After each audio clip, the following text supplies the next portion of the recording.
sometimes you don't interpret it the right way. Like with the 700 feel stuff that I've mixed, when we first started, that stuff was really cool. Yeah, they're incredible. Oh my gosh, like so they've got a new album, and I'm so excited to work on it because it sounds incredible. They're so sick. I love them too. But yeah, when we first started working together, I would just like put things in the wrong place, or like a couple dB too much or too less, and they're like, oh, well, this is kind of how we imagine it. And then you kind of like understand how they're interpreting it, and you're like, oh, okay, cool. And then from there it's just like, sick, that's in the right spot, like we're just on the same page. So it is really important to have the feedback. Or sometimes I might have people come in and like do stuff with me, so maybe it's like an attended mix, or they attend for the revisions, so that it gets like they can hear it and hear all the different options and then like decide on it. Yeah, the communication is key. So you mentioned to me that you're like, now that you're freelance and you have management, are you comfortable talking about management? Because I feel like that's like a hot topic.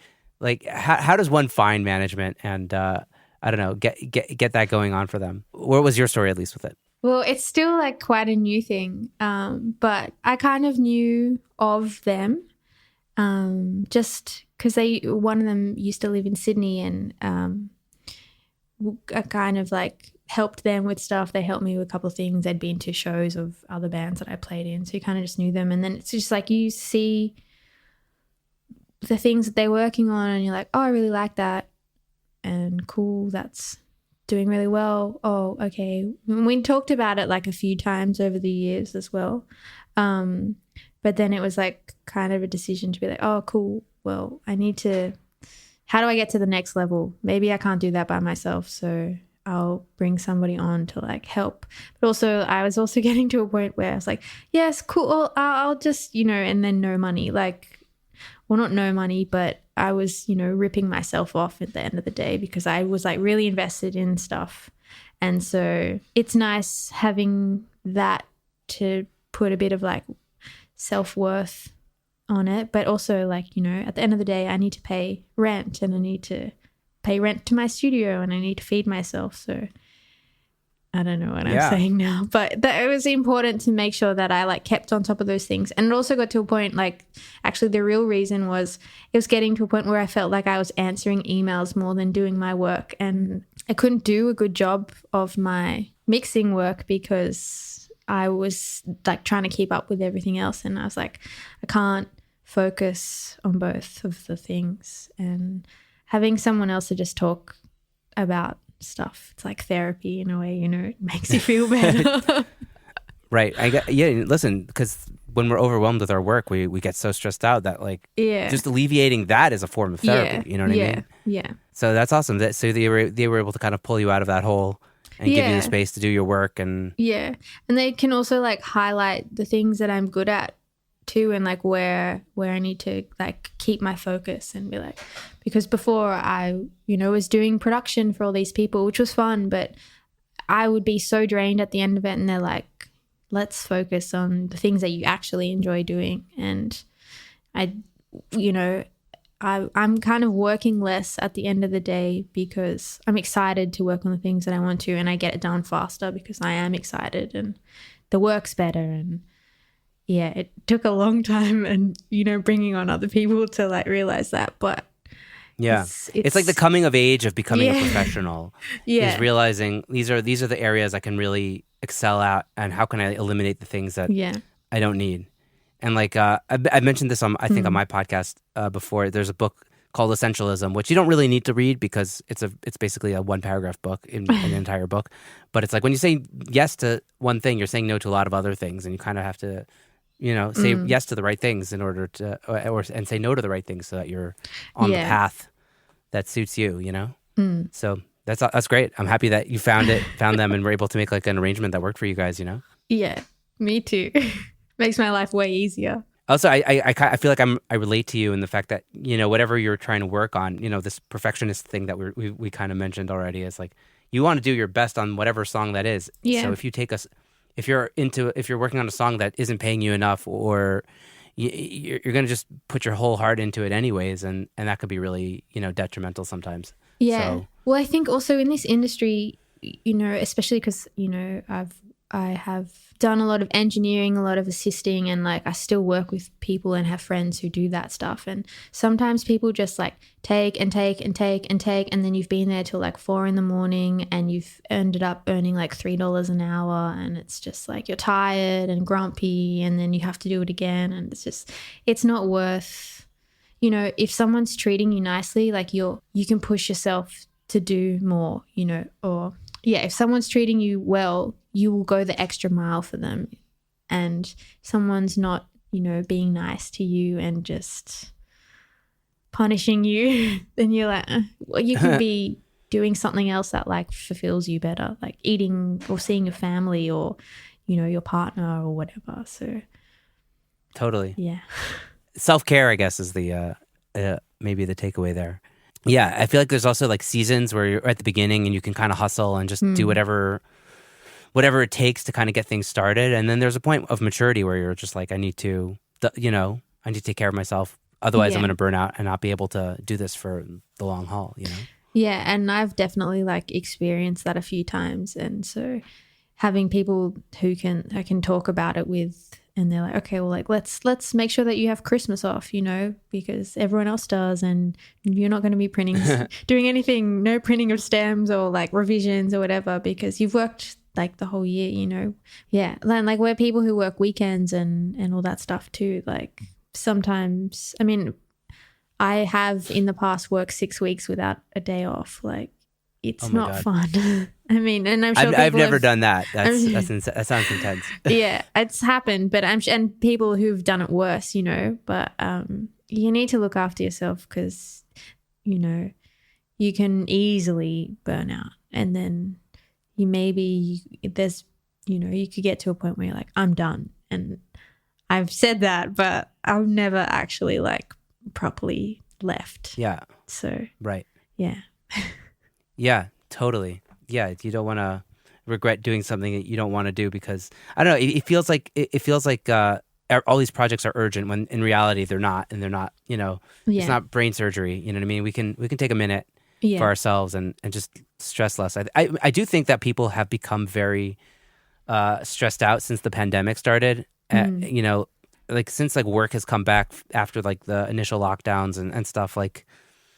I feel like everyone's a little anxious and like I've talked about this, like PTSD almost of like, oh, it's all going to go away again. And I feel like everybody wants everything now, but you kind of have to just stand your ground, Yeah, totally. I think, and another thing, it's taught me a lot of patience too, which I think is just important in general life as well, so what can you do? I need more of that. Trying to be more zen. Well, so speaking of Zen, I asked this question on many episodes. There are days where we're super like in the zone to get going and work and do our thing, and there are days where we're just a little bit burnt out and we don't want to we don't want to do it. Like, do you have any practices or routines that you do that kind of help you stay inspired and feeling ready to go? Yeah, so I used to be super like active and exercisey and all that sort of stuff, and then when it kind of like I guess the career took off, I basically like sat in a chair 24/7. So now that I'm freelance and can control all of that, I make sure that I exercise as much as I can, like yoga and also Pilates, because I need core strength from like sitting down all the time, and just like going for a walk, it's so fun. And it's kind of like my favorite studio break activities, like going to the cafe with, like I barely ever order anything from the cafe,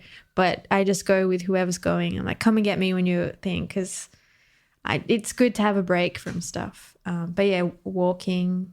And there was a long period of time where I wouldn't listen to music either. So it's like rediscovering just the passion of like discovering and enjoying music is kind of a Zen thing. And cooking, I like cooking too, so they're my things.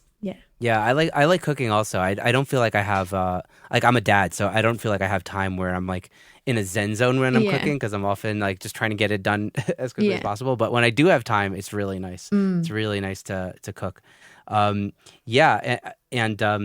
I definitely fluctuate between times when I'm listening to music or I'm just kind of listening to podcasts when I'm not working on music. Because like, I don't know, it's hard because when you do work on music all the time, like it is a job, and then you kind of like, okay, I've heard a lot of music today. Let me just listen to something that's not music, and it's important to. I think it's important to stay on top of it. You know, I think it's a lesson for me to kind of just do more of it. You know, just listen, just put the cans on. You'll enjoy it. Yeah, well, my favorite thing to do is like put on the This Is New Order playlist on Spotify as soon as I like walk in the door, and then just like let the whole thing play while I do whatever I do the rest of the evening, and then watch the X-Files. X-Files, baby. Yeah. My manager got me onto that. She was like, you need to watch the X-Files so I can talk to you about it. I was like, okay. I'm addicted. It's awesome. Like 1 or 2 episodes every day. It's awesome. It's like 25 years ago, right? X-Files, right? It's old. I remember when it aired live, like when I was a kid. Like I remember it on like being on TV. I never watched it as like I don't know, I must have been like 10 or 12 or something when it was coming out. Maybe I'll check it out. Yeah, it's good. All right, nice. Thanks for the hot tip. I wanted to ask you about working with Kesha. How did that connection happen, and what was that like? So that one's kind of a bit of a weird one because I was just hired to do like a day of engineering for Ryan Lewis because he was in town on tour, and it was like a writing session which had kind of spilled over from them being in Adelaide. So he and Ben Abrahams came to Sydney to continue working on this track, and they were like, we're gonna pitch it to Kesha, and I was like, yeah, cool. That's great. And then so the full day was just spent like putting in a bunch of ideas of stuff like piano, and I had like a Prophet 8 synth module, and they were just like playing through all that stuff, and just kind of like writing and experimenting with the song. And we recorded a choir of like this band in Sydney called All Our Exes Live in Texas. They came to do some backing vocals, and then it was kind of like gave them the session files at the end of the day, and was like, oh yeah, whatever. It'll be like one of those international sessions which like never eventuates into anything. I know what those are like. Yeah, yes. I've done many of those. And yeah, then like almost 2 years later, I had lunch with one of the girls, and she was like, the song's coming out. I was like, excuse me? She was like, the song's coming out, and Kesha cut the vocal. And I was like, oh my gosh, it actually happened. Like, that's really cool. And yeah, that's basically that story. That's so cool. Yeah. Well, how do credits work with, if you don't mind me asking, with like when you're working on a song that ends up going to like a major release? How do the credits like work for you? Do you say like, hey, make sure that I'm credited? Like, how did you go about that? For that one, it was when I was working at Studios 301, so they kind of like took care of it. But it was really good because they, like Ryan and I guess the team, like acknowledged the people that actually helped to do stuff. Like they could have just been, they only in the end kept like a tiny little bit of what I did, but they could have just been like, nah, whatever. Like who cares about that person in that studio in the middle of nowhere kind of thing. But yeah, I guess it just depends on if you know it's coming out, and if the like relationship is good between like the 2-3 teams that are like working on it.